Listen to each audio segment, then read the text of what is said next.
Got you go. Let's rock and roll. Here we go. Okay, we're back live. Pepper and Gabe are joining us. Our objective as a committee is to finish up our testimony, and then we will have our wonderful legislative council come in and go through make sure we'll do the amendments, and then we will probably have to do most of our committee discussion tomorrow.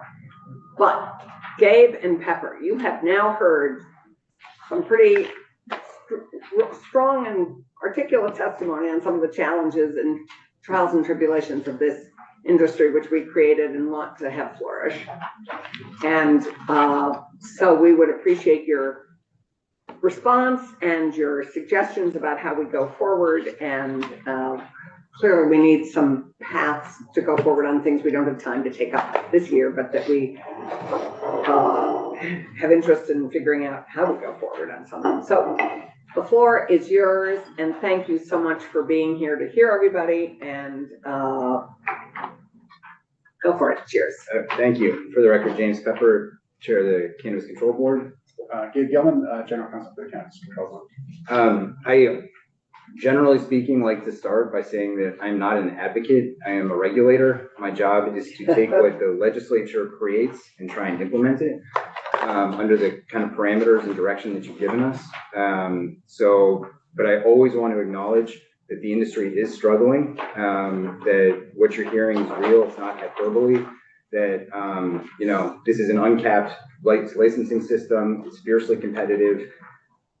Most small businesses, under the best of circumstances, fail within the first 2 years, or some number of them. They're not subject to the kind of disproportionate tax treatment, the kind of predatory lessee arrangements, the insurance companies that are all, surplus line insurers that can charge whatever they want and exclude whatever they want.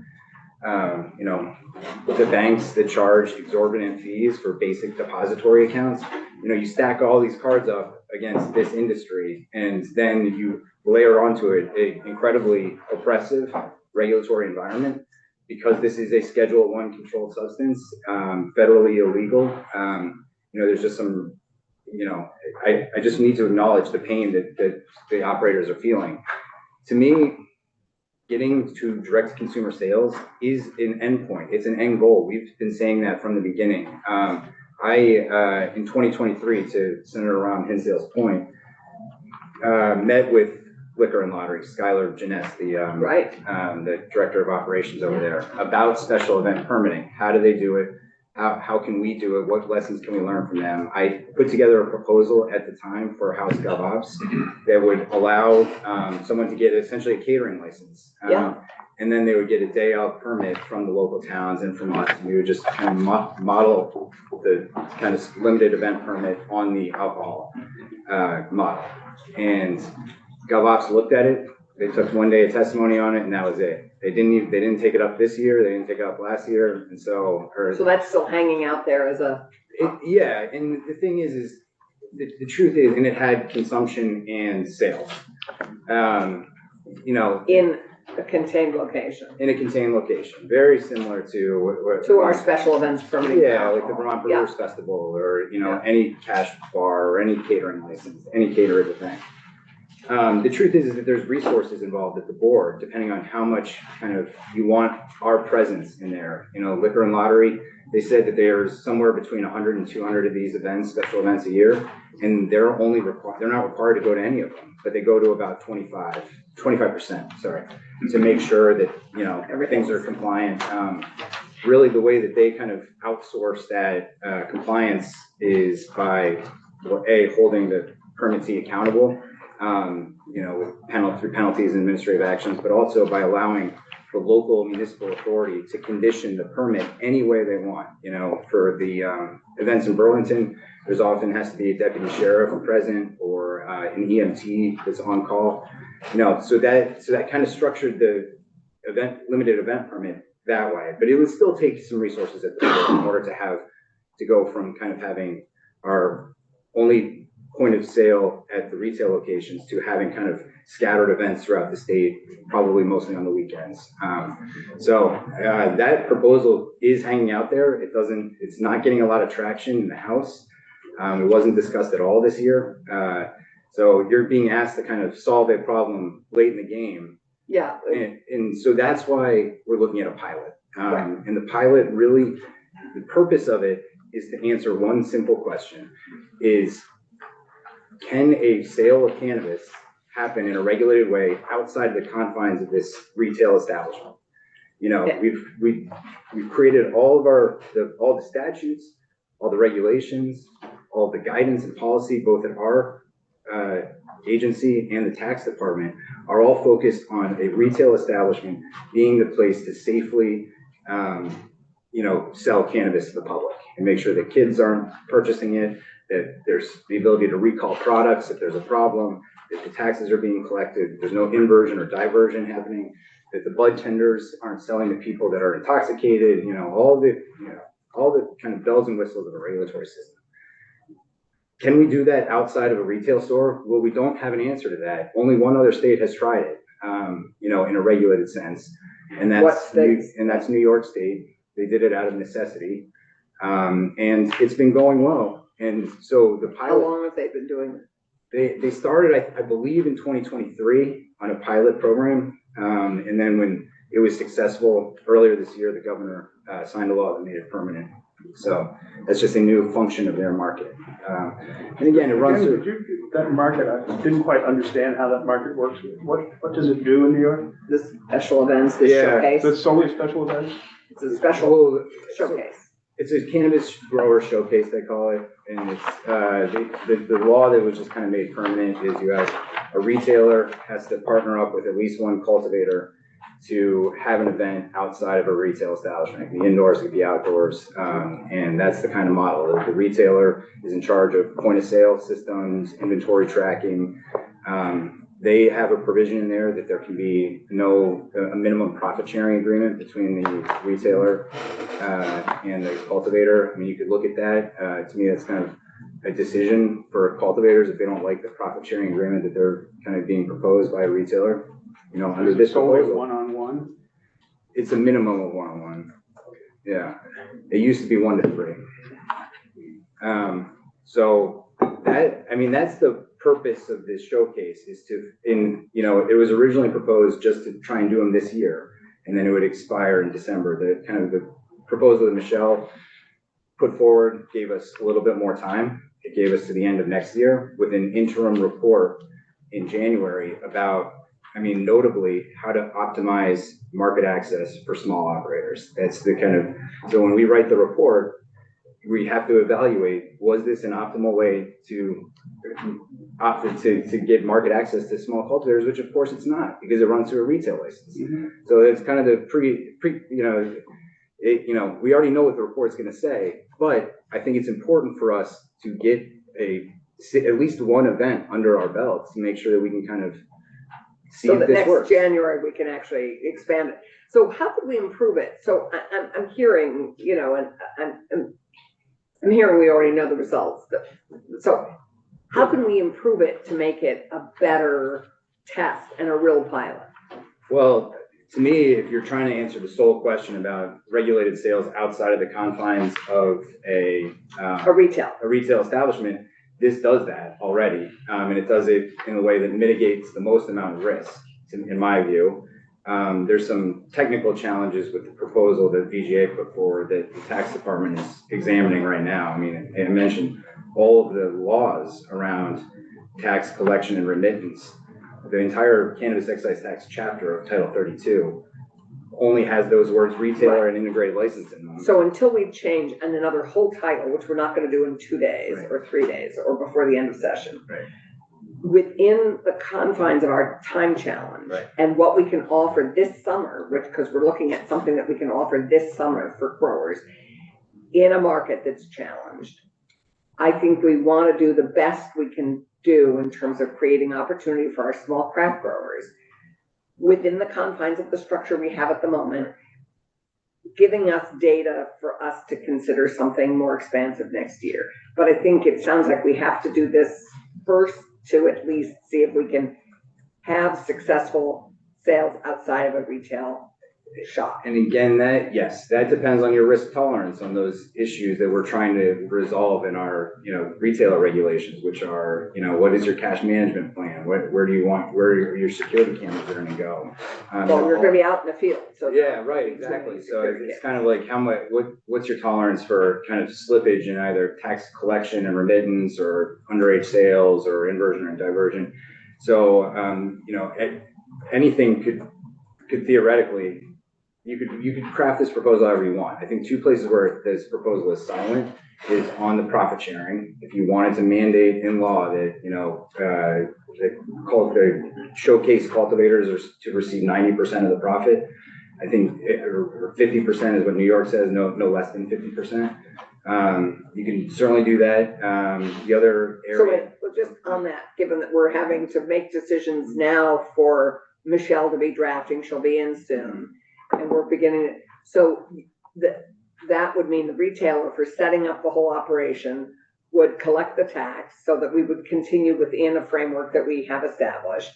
They would collect the tax, and for setting it up, they would get 10 or 20% if there was an 80% share, 90% share. That is, at the moment, New York State is 50% share. They wrote that the cost share can't be less than 50% for the cultivator. Cost share, does that take into account taxation? I believe it's just profit share. I don't know if it's cost share. I'd have to look at the statute. Well, I'd support something like that. It seems to make I sense would to too. open this up for growers. So the whole point of this, it strikes me, is an opportunity for small craft growers to get their market, to showcase their product to the world. Right. And we could market the bejesus out of this and really make make these 5 events or whatever you feel you can handle this year, really events worth going to. Right. The two things, I'm sorry. Yeah, no, Tom. You said two things, and what was the second? Yeah, the other thing with this proposal is silent on is whether a retailer who is also a manufacturer or cultivator can sell their own products or the products that they currently have in their inventory at their store, or they can exclusively showcase the growers and manufacturers that they partner with. So what is a small craft grower? Is tier 1 and 2, right? Tier 1 and 2. I mean, you guys in law said a small grower is a tier 1,000 square feet. So, I mean, I would think that we might consider a retailer who was also a small craft grower could probably showcase their own stuff at this, as long as there were many other small craft growers. I'd be inclined to include tier 2 as well. Small craft growers are tier 1 and 2? Well, I mean, the Yeah. scale in Vermont, yes. I mean, Okay. the tier 1 in Massachusetts, for instance, is 5,000 square feet. That would be a tier 3. Okay, so so that, I think those are the two questions we're silent on at the moment. Right. Those are not addressed in this proposal. There's probably others that you could do to make it more, to kind of protect the smaller growers. So we're lucky enough to have a retailer in the room, and I just heard Mr. Pepper say there might be other things that we could do to help involve growers. Are there other things that come to mind? Because that's Right. from this testimony. You could loosen advertising restrictions for the purpose of these things. There's other kind of regulatory burdens that you could decrease, that. yes, because I think you would want, in all fairness, if we're trying to market and showcase small craft growers, we would want to be able to market it in a really substantive way. Yeah. You could reduce the excise tax, for. Would the these- marketing question be the same one that we were already potentially drafting with a grace period for CCB to review, or a different? You could reduce the audience demographics. Right now, an advertisement can't run if you can't prove that the person trying to run the ad can't prove that the intended audience is more than 15% under the age of 21. So you could. Very hard to prove. Yeah. That is really hard. You could say you could waive that for the purposes of a cannabis, grower showcase. Yeah, so I think that these are all things for us to consider now, in the course of the next 24 hours. Particularly, just given the moment, let's just go on to number 1, for if we have retailers here and small growers, we have both. a profit share that would make sense, obviously not 50%. If this is what our objective is to showcase small craft growers, what would be a fair profit share? Retailer number one, Tito, Yeah, I don't know, I'm just gonna talk, in my head's spinning for a while, I think like on the, it's think about it's on it. the cost end and then the profit end, and there's, there's those two things, so we have to talk about both of them, because, the event like this is, it's really expensive to run, put together and manage and make sure everything's going and happening. So Liability. if the retailer is losing money at the end of the day because they have to be the person that controls it, but then makes no profit off of it, it just doesn't seem like it's gonna work. Okay, so there are two, so what would you propose as a fair profit share, do you think? I'm having trouble making this work on any level. I think just, I think with what Chair Pepper is saying, just to prove that product could be sold outside of a retail store, if that's really all we're trying to prove, then it accomplishes it. But, that's why I think that the real direct, it really helps small farmers. There's gotta be an answer for them to just sell the entire plant to one person, and it just doesn't even involve any of this. So farmers markets function this way. People pay to have a booth. Nothing else. If a retailer, as we're envisioning this, would be the umbrella for this event, gather the event, collect the sales tax. If everybody just paid to participate and then their sales were their own and the tax was collected, that is another model we could consider, yes? That would be permitted under this proposal. That's there's flexibility within this framework to do exactly that. For you to implement that. Right. Okay. Right, Yeah. Gabe and then Josh. An idea, I guess, I'm nervous that we may be giving up some of the experimental value of this pilot if we try to overprescribe for the business arrangements between the parties. One of the most interesting things I think we would find out from this pilot is what business arrangements do people come to Right. that they can actually deal with? And what are the terms of those?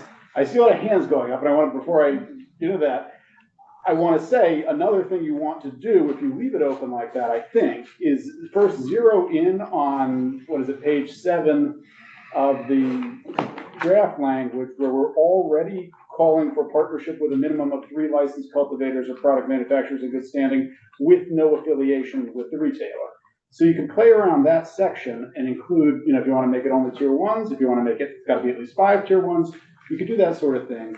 It would make a lot of sense, to me, it makes a lot of information gathering sense not to be over prescriptive. So would you do something like construct a situation in which the participants who meet those terms have to come up with an agreement that worked for them and present it to the board for approval, yes or no? Exactly what I think the next sentence out of my mouth would be if I were a little more linear. I think you want to add to those permit terms a finding something to the effect of a finding by the board that the contractual arrangements between the growers and the cultivators promote the goals of the General Assembly. You've said very clearly promoting small The cultivators. goal, at least as I'm hearing it, and I'm sure is to promote and showcase small craft growers. Josh? Yeah, so we've done these events. We did 4 of them, and our split was 90% to the grower, and that was totally fine. That covered our operational costs for the day at the dispensary. The only extra cost you would have in one of these events is the cost for the venue. In my eyes, and marketing maybe, so that's fine. And again, this is already overprescribed. Well, and remitting the tax. And this whole thing is overprescribed. And I want to clarify too, collecting tax is not complicated. It takes 5 minutes to make an account on my VTax. It's pretty easy website. Also, there's a whole host of point of sale system solutions for the cannabis industry that are integrated with the Vermont tracking system. It's a simple software subscription. Growers deal with way more complicated technology, way more complicated taxes, way more complicated inventory tracking than a retailer. I can talk from both sides of the fence. So that's a little disingenuous to me to present it as something that is incapable of happening or we don't know will happen. It's an app on my phone. I can pull it up if you want to see it. It integrates with a card reader. It collects it. Then we would all be responsible for creating a MyVTax account and paying those taxes, or we would get in trouble. Like, I don't know, like any other business, you know, so. Sarah, you had something you wanted to Yeah, I really do feel like it's still going to be a struggle for the small producers, primarily because a lot of these retailers have already gotten, I hate to say this, but they're already in those deep embedded relationships with certain producers. And it's going to be the same producers that you're gonna see showing up at these events. And some of these other people are just still gonna be on the So- skirts, not able to So participate. to me, as an outsider, not involved in this at all, it strikes me that doing them regionally would push, and a retailer shouldn't be the only voice as to who is there, would push a more regional, participation than just simply who they know and who they already do business. I mean, ideally, but there's still gonna be just a limited capacity of shelf space, so it's gonna be tough to get all of those producers together to So, have Or impact. if you were to say a retailer has to sell a product they don't currently sell, or work with a farmer they don't currently work with on any level. This just gets into the problem with regulation in business and with economic development in general. Like, are you guys going to prescribe and dictate this? Like, we're it's a in Russia? regulated market, we have to No, do I some of this understand, with, but Yeah. again, in the there's a world difference we're between, working. there's a difference between pharmaceuticals and weapons defense contracting and alcohol, you know, you can't just. I would hope the CCB would go out of their way to choose those who have expressed, a kind of desire and willingness to really help create a tide that lifts all boats in their region. Right, So the one thing that I just would say is that under this proposal, there's 5 events with a theoretically unlimited number. I mean, it's limited by the number of licensees that we have of permits that could be granted. So you could have all 111 retailers at a event as long as they each had at least 3 cultivators or manufacturers. So I just want to make sure that we're all on the same page with the What proposed language. so you're saying the basic math that what there could be like 80. You could have an event that looks like a more traditional farmer's market, or you could have an event, That looks like a rainbow festival, like it's not. Yeah, I mean, Um, this doesn't include consumption, there's no Yeah. on-site consumption, but you could have a kind of Uh-huh. festival around this, fall festival, Croptoberfest, Uh-huh. and as long as you've got at least 3 cultivators, you can kind of set up a tent here, Are you saying that as a good thing or bad thing? a good thing, Oh, okay. yeah. yeah. So how could we not make it too prescriptive and have it open for, how do we navigate that with all of you and put this so that Michelle can put this in language? Yeah, so unless you want to change Title 32. I don't think we okay. want to change Title 32. I don't think that there's a way for all of us to agree on this then. I think it really, we feel that if this is a pilot, that it should be run through a retail license. And I think there's a fundamental disagreement that it should run through a cultivation license or a manufacturing license. Okay, I guess I had appreciated that we were for the pilot, at least for this summer. Yeah. Running it through to see how retail works outside of a retail establishment for small craft growers at a well-marketed event. And how can we do that without it making it too prescriptive? Because I appreciate the fact that, Isn't this like Brewfest? Like Without somebody consumption. manages. yes, Yes. exactly. With, and this isn't even with consumption. So this is not rocket science. No. It's not, so we're turning to you. Well, we Yeah. think, I think the board's position is 15B as currently drafted is sort of the Goldilocks amount of authority to oversee these without over-prescribing. I would suggest that a good addition to it, based on the conversation that's been had, is something along the lines Senator Brock was thinking of, with the requirement that there be a board evaluation and finding that the arrangement between the parties is non-exploitative and optimizes access by small cultivators.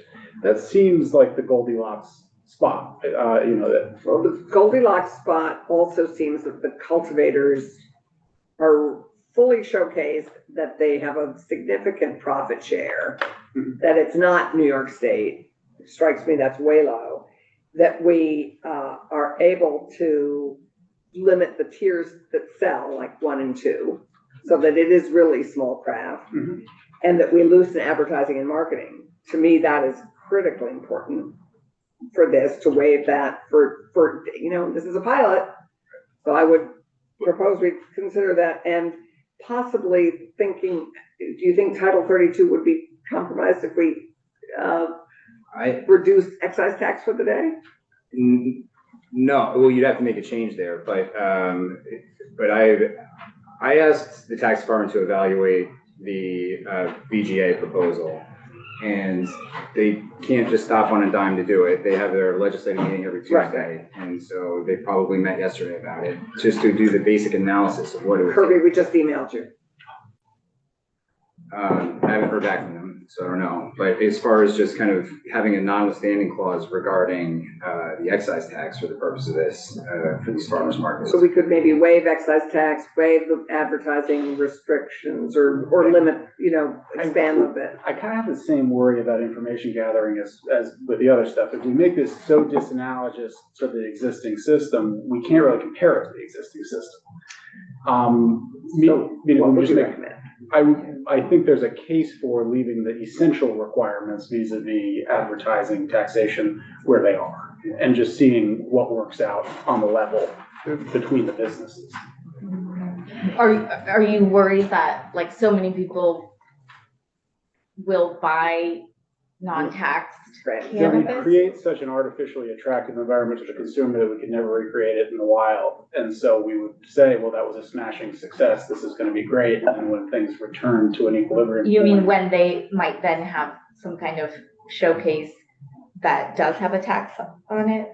Yes, I Yeah. can't imagine that the General Assembly would want to do away with the tax forever. So at some point, Right, if of course. if you've done the demonstration under unnatural conditions, you don't have to. Right, that's. But I guess what I'm sympathetic to, if this is the pilot, is that it probably could go well or not, right? I mean, like everyone's Yeah. still experimenting with how well it works, I so think if, you're right. you might be putting but I think if yourself it at goes risk to well- participate, Yeah, I and mean, you might mitigate that risk by like not outlaying as many costs. I think we want to know if it goes well or not. Was it because of the nature of the thing and the appeal to the market, or was it because we put all the sweeteners in? And we won't be able to tell. So if we put too many incentives in, like sorry, Michelle, we just emailed you. Okay, not ready. I think we need to finish this, and we'll start our walkthrough tomorrow, and at 10:30, if that's okay. Charlotte just emailed you. Okay, Apology. that's okay. Our apologies, but it's been a robust and helpful conversation. Yeah, so y'all figured it all out? We're getting there. So So, can I just ask so for walkthrough, I just have that amendment that we presented last Yeah, week. and then every night, Kirby and then Scott Pace's Kirby's amendment. other one, but but are you I gonna think we have just need additional? to have general conversation, and we need to begin land each section of the bill. Well, I'm just thinking maybe I should stay in case you have more changes for tomorrow, because I already, That might be a good idea, or I thought maybe you I were. wanted to raise a possible change related to this. Absolutely. So we welcome you, but uncomfortable chair is available. I just told another committee, I really have to go, so. Oh, thank you. because I want We're that. good. It will be good. So I hear you that it wouldn't, I appreciate that. I also would love to, as we think about this, create some incentive for people to go to this special market as opposed to just going to whoever sells their stuff. No. Yes, I think the environment, as James was saying, it being outside of the conventional environments of the Right. chemist establishment where people might not want to go, it looking a lot more like the farmers markets to which we're accustomed, it'd being a great day outside. You gotta guarantee that. And, the regulator doesn't control everything. People are going to do the things that businesses do. There'll be food trucks, one imagines. There'll be other attractive Hopefully. aspects. Amy's of gonna be business selling her events. goods. But again, there, I feel like it's hazardous for us as regulators to sit in the Capitol and say, this is what my vision is for this to happen, because we are so out of touch with what's actually gonna happen between the businesses. Okay, so Graham, and then Josh, and then I think we need to keep going in time. So you just mentioned farmers markets. I just say for the committee's knowledge, farmers markets are statutorily defined. And it would be an interesting model to look at, but it's similar to what the chair described, where it's more like you have to form a board. All those, you pay for your spot in the market, and you might get online if you need a booth, but you get your full profit share from more of a cooperative effort through that. I just wanted to comment to council's suggestions on profit share, and this is, I think what James acknowledged was that sort of pilot, but we all know the results, right? It's not gonna help small businesses enough. And we already can do this, it's just about whether or not we can do some outside of a retailer thing. So to me, profit share is really important for you all to articulate. Because he said that, what we need to trial is what the agreements that people are gonna make between retailers and whatever. We already know what that looks like. Amy testified to it 2 weeks ago about, and we had other folks, Sarah, testifying about some of their, like, seeing how retailers are exploiting these relationships. This whole intention of this is to make sure there's not an exploitative relationship and what it actually looks like for a cultivator manufacturer when they're guaranteed, of course, a realistic portion of the income from the product they're producing. And I think another thing is just going to voice of frustration. Like a couple weeks ago, Gabe and James came in and said, unfeasible. That was sort of the whole thing. And now they're citing a specific part of the statute. If they were genuine about working with us on this, we could have talked over months, could have told us about that statute and said, let's work on this language. Instead, we've been pushed off. We told this isn't possible, and I just want you all to know that we have been committing to work this for 5 years. A statement like that evidences to me that they have not been serious about it. Okay, we're in the moment though, Right. and there's a yes at the end of the table. So let's Senators are kind of magical beings. let's move with that. Yeah. David, did you have something? Thomas, did you have something? So I'd like to shift topics to one other thing that is very relevant to all of this off of the event licenses. So I just would want to make sure we have time for that. Okay, so I think let's just finish the showcase, because how we figure out the showcase Yep. and how we navigate that with giving. And on that, I would say I really trust Mr. Pepper and the CCB board for executing this pilot in a way that will come back and inform future Okay, decisions.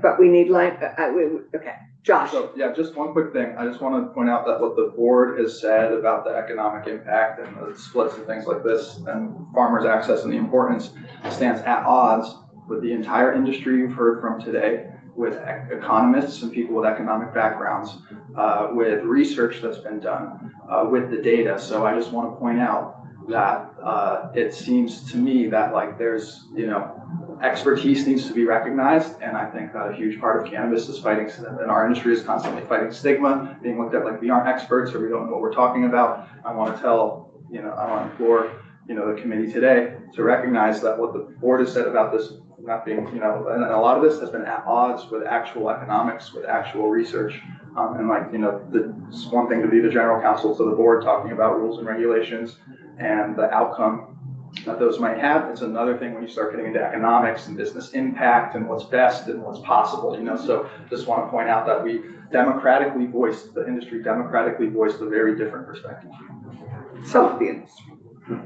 Well, how many emails did you get over the past Some of the industry. 4 days? Some of the industry. 410 growers are not the number that have been in my inbox. So I would love to, I think what I'm hearing around the table is we support a showcase that is meaningful. How we construct that as a pilot, we need to look to you with some input, but with that we can work with, that we can analyze and figure out how we can go forward and make any of the pilot useful going forward. I think the objective is to showcase our small craft growers.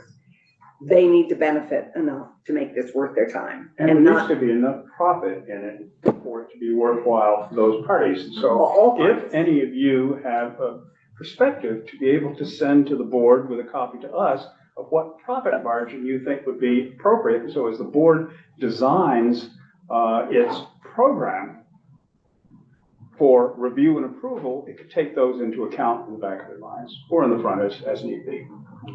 How's that sound? That sounds great. Yeah. And I know we need to do this quickly as well. Yeah. Well, again, if you don't want to do it, then we shouldn't do this at all. Yeah, I would prefer not to pass it. Versus we'll take that into That's not account. what we're hearing from everybody. So I think it is an opportunity for us to appreciate and understand how direct sales can work outside of a retail, outside of a retail store. I just want to emphasize the importance of the advertising component and loosening that up because nobody will know about it. Right, exactly.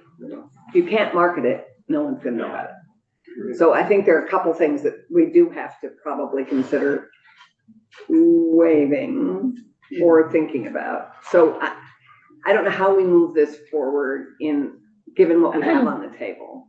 I'm just thinking in terms of what's the most economical way to get where you want to go. And it looks to me like zeroing out on page 7 of the. Okay, let's draft. look at it. Of Michelle's draft. Yeah, this It's is draft Michelle's. 1.2. Is that right? 2.1, thank you. 1.2. 1.2 is what I have. 1.2 dated May 7th. Yeah, that's what I have. 1.2. So if you jump to page 7, that's the lower part of what would be section 15A, captioned cannabis showcase event permit pilot. And the meat of that comes in around line 7 on page 7. To be eligible for cannabis showcase event permit Can we applicant. display? I'm not sure we've got the copy. Okay, it's, Cheryl, if you send me the Zoom link, I can put it up. yeah, if you send Thomas Chittenden the Zoom link, we will put it up.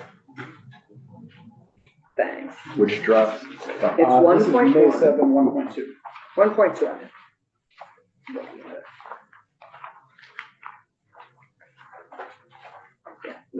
A meaningful showcase that is worth bothering to participate in. Yes. That's the key. To showcase our small craft road. This is language that, how long has this language existed? It originated with the effort Pepper was talking about last year working with the Okay, House. so this is what came It to also us had- from the House. This did not come to us. This is us. This is new to us. This was Okay. adapted from a more comprehensive effort that would have included consumption and permitting. and whatnot. Okay, I just don't know how new the language is. It's relatively new to this, it's new to this committee. And this is the language that was, who proposed the language? They, Okay, Yeah. okay, and Michelle drafted it. okay. So this was sort of the board's answer to what if you took out the consumption part, because Right. the folks aren't ready Oh, to are do you that. switching? And what if you adapted this to a, retailer mediated farmer's market? Okay. And this would be this sort of the board's idea of what could be a viable administratable foundation for these 5 regional things. And so if you jump to page 7 of 9, line 7, you get the introduction to the essentials of this conceived permit. And, at 1, you find written approval from the locality. Some of those will have a local control commission already, and that would be the rational place to go. If they don't, the local legislative body. 2 is the one that you really want to zero in on. Right now, it specifies partnership with a minimum of 3 licensed cultivators or product manufacturers that are in good standing with the board. You could play around with that to tune it where you want it, in terms of number of minimum, in terms of what can be the largest tier they can be in terms of do you want manufacturers even to be in there? Should it just be tier 1 and 2 cultivators, or tier 1 cultivators? You get that, I think.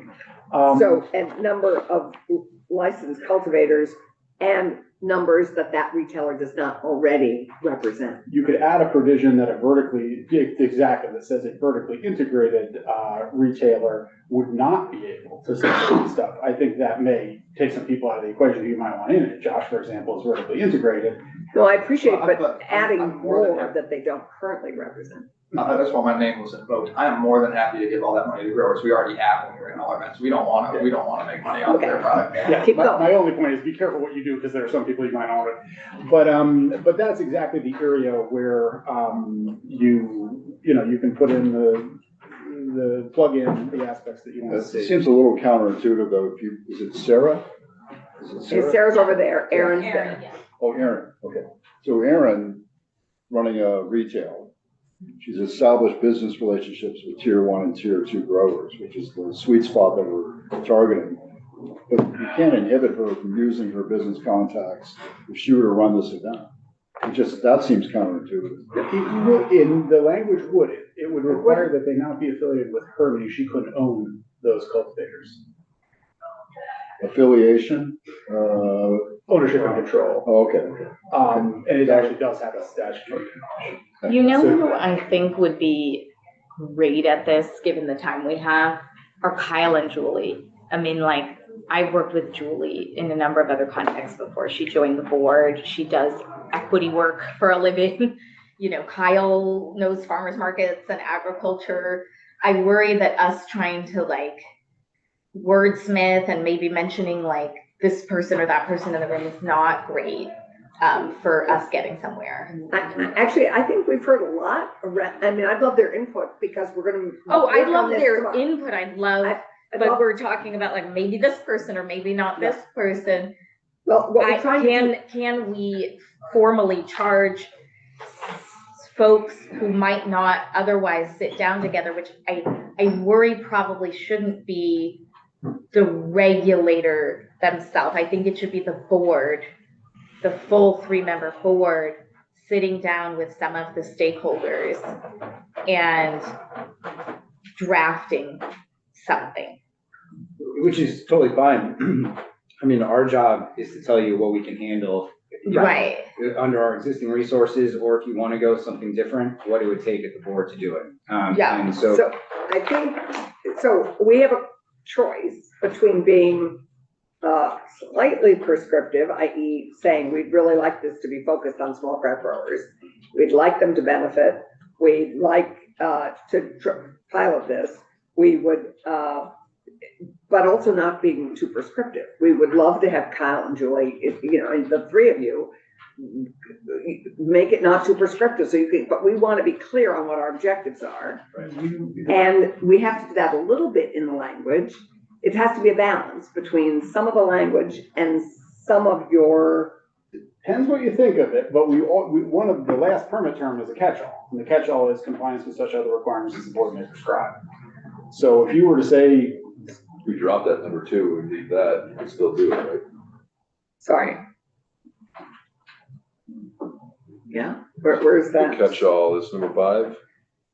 But I think we've heard that there are people who want some, 7. even if it wasn't in the actual language, but it was like your regulatory proposal, that, people want some transparency and daylight around your thinking. And before they sign on to this notion. Right. Well, I think that needs to be worked out after it leaves us. So the question is, how does it leave us, and how do we enable you to go forward to design this pilot with our intent, which is what you've just heard? And how does that leave this committee in language? I think number 7 does it, and if anything, I heard that we might want to drop number 2 for the minimum of 3 licensed cultivators, because that might inhibit if they want to have multiple retailers partner, then that gets kind of awkward. If you had like 4 retailers do it, do they each need to find 3 cultivators before it's? up to you how to phrase that, I think. This was kind of conceived of a single retailer, but it's a minimum, of course, so I think. A single retailer per event, per big farmer's market. I think what Senator Chin is saying is, what if you multiply by 3, 10 people, that's a whole lot of people to find. Right. I think the language is fine, but I'd welcome you all to make some suggestions and we come back tomorrow and vote on this. Well, the only thing we tend to do when we're worried that there's like a trust issue or a transparency issue is we add who they must consult with.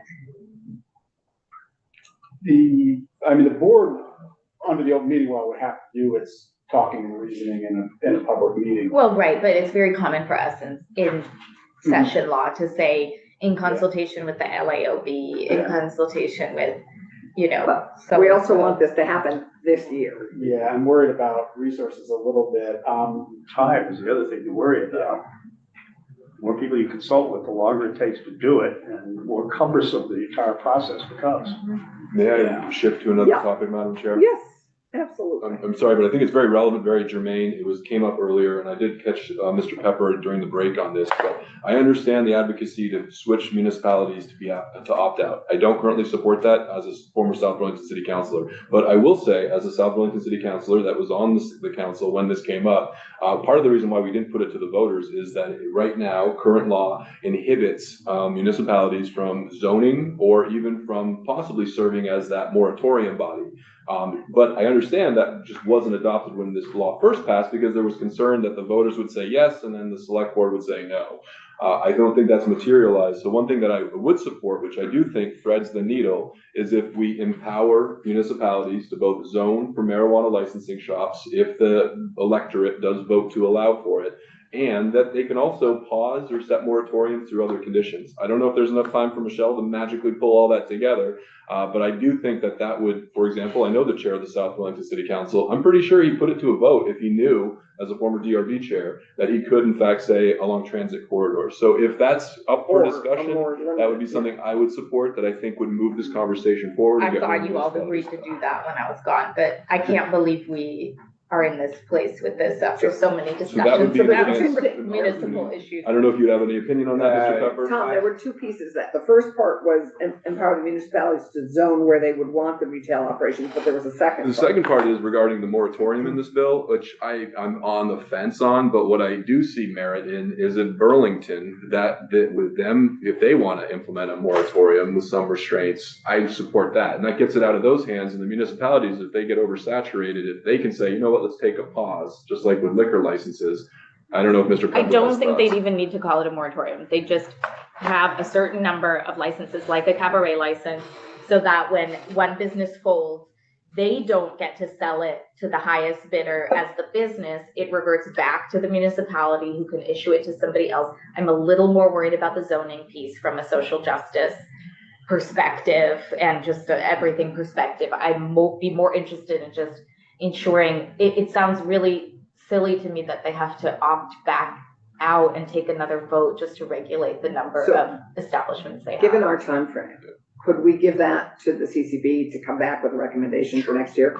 Unless, I just want to know if you had an It opinion seems on it. better than a moratorium for this moment. Like, if we're faced with a moratorium and we hear that there's an issue in certain hotspots, authorizing power to those municipalities. Which they have with bars and everything else. They have. But we constructed it completely Yeah, differently. yeah, and that's what I'm It's saying. part of I the think it's problem. worth recalibrating. Jeff, what do you, I mean, before I Yeah. turn to Jeffrey, I Pepper, what do you, and very much think that the time, place, manner, where they exist should be a local decision. It's very hard for us to make a 247 kind of towns determination from Montpelier.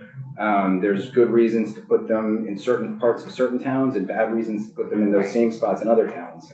All we did I mentioned had no retail siting authority in the original bill that passed. There's, just to be clear, there's no retail moratorium in the existing 321 that came over to you from the House. What they did is they said, you need to create a retail siting rule in Montpelier. right, which is what you're creating. A statewide rule that incorporates local input. So, and I don't know, The better just has to have the locality. Right. Yeah. Right. You should support And that. couldn't they approve, Okay. couldn't you approve their plan or Yes. something just to make sure there's a social justice lens or a Right. health and safety lens on They're it? not so restricted that no cannabis retail establishment could happen. Yeah. Absolutely, Jeffrey. And Thank then you, Chair. For the record, Jim Costello, Vermont Growers Well, Association. Senator, I appreciate the question. I don't know if I'm able to ask questions, but if the board can speak to Rule 1.72 that came out of Act 166 last year, this allows them the mechanisms to do just that. Right now, they have worked on, over the past several months, administrative rules to say if someone applies for a retail license in a town that's overly saturated, they now have the mechanism to say, no, not in that But town. that's the board. What No, I I'm understand. advocating for is to having the the municipality municipality. itself. No, I I understand. believe there's Yeah. support for that. Right. You want more communities to opt in, I think this would do it. And It would give them more control. Correct. so the fix there, if you want to do it, is, and I think there's a pretty strong case for this being something that you could do next year, because functionally, there won't be many licenses going out between, if any, between Mhm. That's a change to section 863, and I think at this point in the marketplace, it probably makes sense. I don't, again, I'm kind of always worried about speaking for the board, but I have someone interrupt me, I guess. But the evolution of 863, the local control section, began with a presumption and a lot of fear on the part of people that localities would frustrate the entire cannabis industry, and especially that whether they would keep cultivators out through zoning, that voters would want in a more conservative select board, Right. frustrate their intent. That's over now. You know what I mean? The licenses Well, went it's out. not necessarily over, but we're probably seeing it play out right now And in that there's whole areas that don't have it because they don't have a lot of choice Right. once and they're- they get Yeah, it. absolutely right. That's kind of So silly. it was like a perverse incentive at the Yeah. beginning. So, but the rush is, everybody's rushed in right now, so that really no longer serves the purpose it did. At this point, the board could be relieved of making citing rules, which is a lot of work and a lot of bickering, by doing, I think what Senator Chittenden has talked about, just give it to locales, just let them decide to have proper That's what zoning. I'd support either now or next year. I just thought it'd be worth raising. And you think you need time to come back to us with a proposal on that? I don't think the time is of the essence here. We've got, I think first, off the cuffing, after crossover is never a good idea. Also, there's no rush because of the functional pause on licensing. Because of Nothing's the gonna happen rulemaking. for a year anyway. Okay, so, Thank you. so I think what we would like to do is make sure we ask for that for next year. Yeah. And we can ask for that here in legislation. I and we guess can just what, ask for I that. guess what I'm worried about is then we lose a lot of time. I mean, we ask them to come up with something, this doesn't seem like rocket science to say, start letting municipalities, this is actually, it seems like it was our intent over and over again and we haven't gotten it right. Michelle, would you like to weigh in here? Sorry, Senator Chittenden was like, can you do it? And I said no. I just want to be honest with everyone about what Michelle Childs, Office of Legislative Counsel, what I know and what I don't know is, as you know, I'm not the government operations person or the land use person. Yeah. And anytime we're working on zoning issues, we really want to make sure that we've got those Right. folks as the experts. Right. I don't know they're available, you know, just right now in this kind of Right. such a tight timeframe. In I a would want to 2-day make sure that we timeframe get it for us. right. Sure. I Next can reach out, but I kind of would say it. Well, we could, I mean, we could either work on, it has to go to finance, so we could work on something for the floor.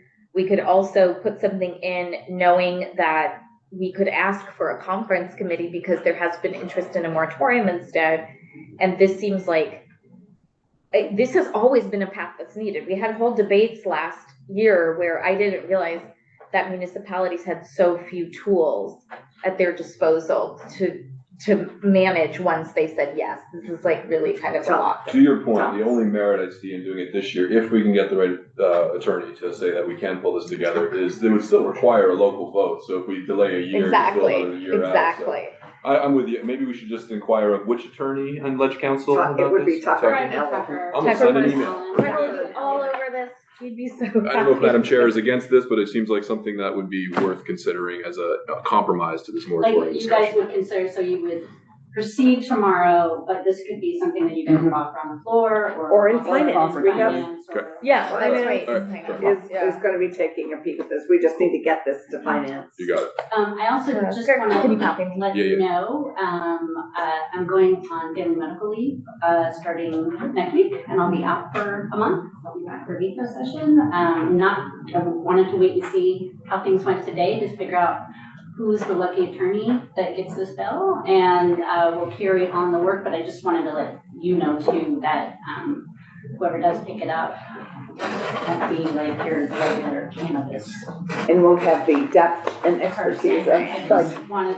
I always got confused and thought it was Tucker because he does every other vice regulation so the three. when we create a pieces- market. So the pieces we need to land here are the moratorium, well, it's not, we have the ruling, that's in the bill already, the time to do the rulemaking. Right, just So, a new rulemaking. We have, the showcase and we have, Oh, you know, it's up on what are the other, Oh, sorry. And I did say she has one L in her name, just Okay, for the thank you. record. Sorry.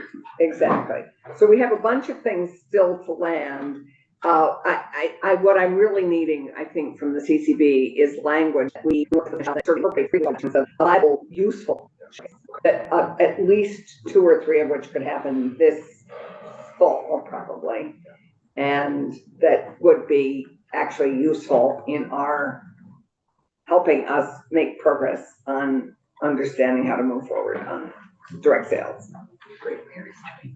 So can we work on that with you and Michelle for tomorrow? So can I just ask, so, the only thing that you're looking at for tomorrow, for new changes, is with the special event? Yes, Okay, and. which so- I and- think you've heard us pretty clearly on what we want and what we're hoping that will make it successful for growers and retailers. We need to be of interest enough for both of parties to participate in. right? All right, so I will work on, with them on that. Is there anything else? I know in the amendment that we presented last week, there was the issue of changing all the fees on cultivators.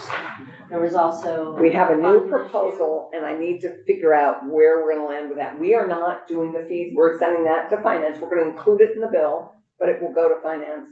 But the challenge is John came in today with a whole new set of fees.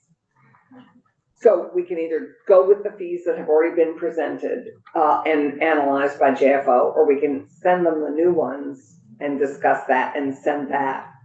What is our pleasure? His change, as far as I recall, was just to leave the tier 2s the same for the indoor and the mixed.